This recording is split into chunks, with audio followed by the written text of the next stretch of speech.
কি করছেন? T20 world কাপের কিন্তু টিকিটের প্রাইস রিলিজ করে দিয়েছে, প্লাস টিকিটও রিলিজ করে দিয়েছে 11 ডিসেম্বর সন্ধ্যে 6:45 থেকে।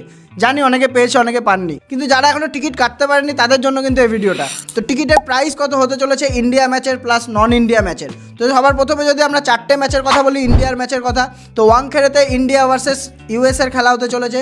তার মিনিমাম প্রাইস হবে হচ্ছে 750 টাকা। তারপরে দ্বিতীয় খেলার কথা যদি আমরা বলি ইন্ডিয়া ভার্সেস নামিবিয়া, সেটা হবে দিল্লির মাঠে।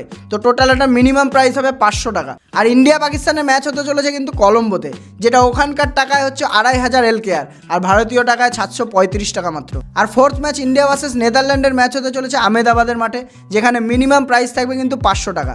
আর নন ইন্ডিয়া ম্যাচের যদি আমরা কথা বলি অন্যান্য টিমের, তাহলে মিনিমাম 100 টাকা থেকে কিন্তু আপনারা মোটামুটি পেয়ে যাবেন টিকিট। আর কেউ যদি টিকিট কাটতে গিয়ে প্রথম চান্সে না পেয়ে থাকেন, কামিং সুন দেখায়, তাহলে কিন্তু ওয়েট করবেন এবং চেক করতে থাকবেন। অবশ্যই কিন্তু ওইখানে আবার একবার টিকিট আসবে। আর টিকিটের ওয়েবসাইট কিন্তু আপনার ভিডিও ডেসক্রিপশনে পেয়ে যাবেন।